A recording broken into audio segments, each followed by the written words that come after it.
শখের আয়না ভেঙে গেছে, ফেলে দিব না? ফেলে তো দেওয়া যায় না, তাই আমি এই ভাঙা আয়নাকে এত সুন্দর একটা কিউট লুক দিলাম। আর এই লুকটা দেখতে হলে আমার ফুল ভিডিওটা দেখতে হবে। দেখুন কিভাবে আমার আয়নাটা ভেঙে গেছে, কিন্তু এটা আমার ফেলে দিতে মন চাচ্ছে না। আর আমার কাছে কিছু ক্লে ছিল, মনে হলো যে ওই ক্লেগুলো দিয়ে আমি এই আয়নাটা সুন্দর করে সাজিয়ে তুলবো।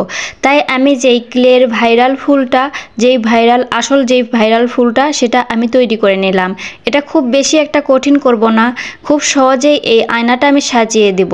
আর তার জন্য আমি এই ভাইরাল ফুলটাই বানালাম। আর এই ভাইরাল ফুলটা সবাই পারে, কম বেশি সবাই পারে, কারণ এই ক্লেটা এমনভাবে ভাইরাল হয়েছে যে শুধু ছোট বাচ্চারা না, এটা দিয়ে বড় মেয়েরা, ছেলেরাও কিন্তু এটা দিয়ে অনেক কিছু বানাইছে। তার মধ্যে সবচেয়ে বেশি যেই ফুল বানানো হয়েছে আমার মনে হয় এই ফুলটা, আর এটাই সেই ভাইরাল ফুল।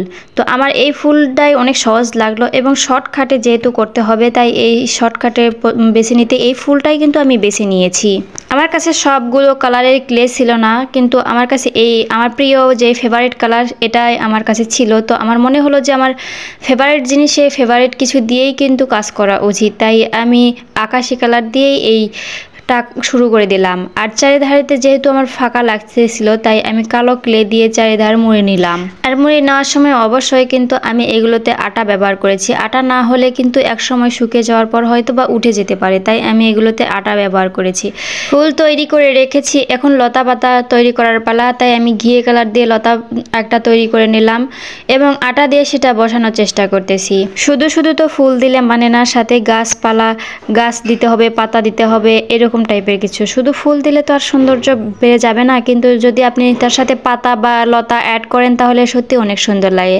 আর আমার হাতের কাছে তো সবুজ কালার ক্লে ছিল না, তাই আমি এই ঘিয়ে কালারটাই ব্যবহার করলাম। তবে যার কাছে সবুজ কালার আসে তারা সবুজ কালারে যদি দেওয়ার চেষ্টা করবেন পাতা এবং ডালতে, তো অনেক সুন্দর লাগবে। তো এখন আমার ফুল বসানোর পালা।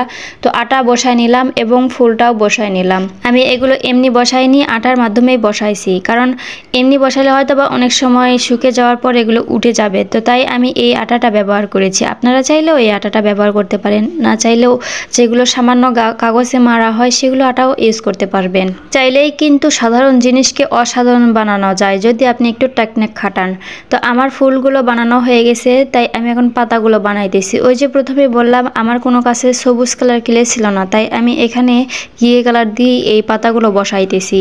তবে এখানে যদি সবুজ কালার হইতো তাহলে অনেক সুন্দর লাগতো। এটা হচ্ছে আমার আয়নার ফাইনাল লুক, দেখতে অনেক সুন্দর লাগতেছে। এটা তো ভেঙে গেছিল, তারপরে এত সুন্দর লুক দেওয়ার পরে সত্যি অনেক কিউট লাগতেছে। এটা আমার মতামত জানালাম, আপনাদের কেমন লাগছে এই মতামতটা অবশ্যই জানিয়ে যাবেন কমেন্টের মাধ্যমে। আর আমার ফুল ভিডিওটা দেখার জন্য কিন্তু সবাইকে অসংখ্য ধন্যবাদ। এভাবেই আমার পাশে থাকবেন। আল্লাহ হাফেজ।